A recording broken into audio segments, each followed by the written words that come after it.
A timely revival about censorship and the chilling of basic American freedoms is back on stage in New York City this summer. The play, Are You Now, or Have You Ever Been, centers around the House Committee on Un-American Activities hearings of the 1940s, where officials questioned Hollywood's biggest stars about their connections to the Communist Party.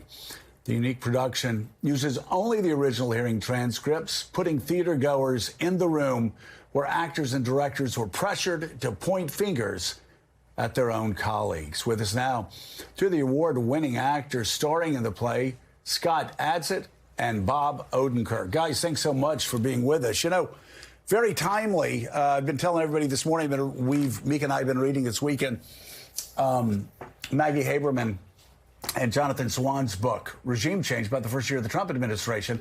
And one of the things they point out is that both Donald Trump and Roger Stone's mentor was Roy Cohn.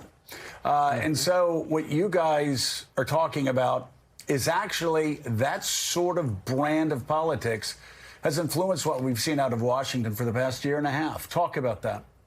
Yeah, definitely. I feel like one of the reasons I said yes to being a part of this is I want to be a part of the conversation. And this is the American conversation right now. This is the most important core piece of it, I think, is the fear that's being, juiced up to pit us against each other. And this is just a great layout of what's happening right now. But, of course, it happened like 30 years ago, 50 years ago, 50 years ago. And, yeah, there's so much that connects to what we're doing now. And this play, which, as you point out, is all transcripts from the House Committee on Un-American Activities. The Un-American activity at the issue is getting together and talking about politics. And maybe thinking in a different way than the current administration. Right, and that's what they did wrong. And as a result, people were blacklisted. They couldn't work for decades. They were jailed for using their Fifth Amendment rights and using their First Amendment rights. And there were 10 people, Hollywood bigwigs, who were put in jail for saying, I refuse to name names. Yeah, and the way it was put together by Eric Bentley, he took the transcripts, the actual words, and he kind of laid them out with some linking passages so you can follow the story. And he represented every side of this. You see people who did name names. You see people who tried to weather it without doing anything that would look bad. And then you see people like Lionel Stander, who I play. And people know Lionel Stander mostly from the TV show Heart to Heart, where he played Max. And he really went after the committee. He went after them and pushed back hard. And he was a great guy, very entertaining guy, great actor, great character actor. And so many films, you know him from Once Upon a Time in the West and so many movies. Right. And he really went after the committee, and it was it's a lot of fun to watch, too, to watch these people fight. Yeah. So, Scott, we talk generally about McCarthyism. We talk about the Red Scare. Talk about the pressure that was put on people to testify against co-workers and peers, fellow artists. But, you went back a couple of years ago, read Larry Tye's book on McCarthy. And you don't understand, I mean, unless you were there, just the depth of fear, people understanding they could lose their livelihood, they could lose their reputations, everything they'd worked for over 30 years. And it led some people to kill themselves. I mean, talk about the stakes of having the courage to stand up and call bullshit on this. Well, and that's what Lionel Stander did in a big way. And several others, Paul Robeson among them. And people were put in a terrible position.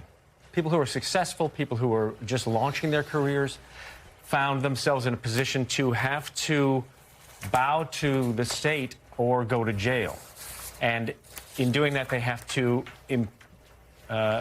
imply other people or name other people to be jailed, ruined. And it's a terrible position because they want to continue doing what they do. They want to keep feeding their children. They want to keep being artists. And the committee is stopping that from happening. And people would, I'm sure people would gladly sacrifice themselves, but they were being asked to destroy friends and other colleagues. And it put people in such a terrible position that, yes, some committed suicide and some regretted it terribly afterwards and went into deep depressions, and other people just lost their livelihoods. And Stander makes a good point about people just want to work. People want to keep working, so they're naming anybody. Some people just survived. And early on, when you read the play and when we approached it, we thought there were heroes and villains, Stander being a great hero, people who name names less so. But the more you think about it, I mean, these people were all just victims of an overbearing state that was looking to destroy an alternate point of view that is what America is all about, and stopping that kind of activity from infecting America, they thought, I guess. But it was also a kind of a systematic way to destroy the left. Yeah, and certainly dark irony that the committees that had words un-American in the title, yet it was their behavior that actually was yeah, they were the un-American people. Yeah. So Bob, we're happy to mention, so you're taking your role from July 14th to August 2nd. And yeah. So you mentioned a little bit about your character, but tell us a little more about the production itself, which does feature actors rotating in and out. It's a rotating cast. There's a main cast that play the committee, and one of those people is my friend Michael McKean from Better Call Saul and from Spinal Tap. And so I get to work with Michael again. That's so great. But Michael's there through the whole run, which goes through it goes through September 11th, actually. I'm going to run in it through August 2nd. Scott, you're in it right now. I start tomorrow night. So it's a rotating cast of people playing the various actors and writers and directors, and you'll see lots of famous faces and lots of faces that you recognize from television and movies playing these roles, and it's fun because it's a different group of people every, 4 weeks. So, yeah. So I'm going to join the cast in about 3 weeks. And guys, and as mentioned, you're starting tomorrow.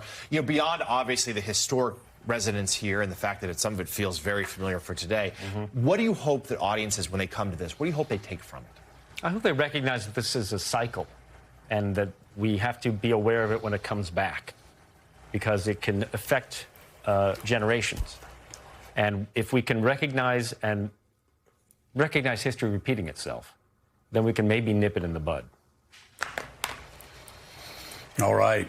Well, guys, thank you so much. I appreciate it. And Bob, I patiently await AMC renewing the second season of Lucky Hank. I will carry that flag. Me too. That's a great show we got to make. Yeah, thank you, man. Incredible show, incredible. Mika and I loved it so much. But this is great. We can't wait to see this. Thanks so much for being with us. Are you now, or have you ever been, is playing now at New York City Center. Bob Odenkirk and Scott Adsit. Thank you guys so much. This is so important. It is so timely. And make sure you see Scott's run is Abe Burrows beginning tomorrow. And Bob is Lionel Stannard starting July 14th. For tickets and more information, you can visit areyounowplay.com. Thank you guys so much. Thank you, man. Great to be here.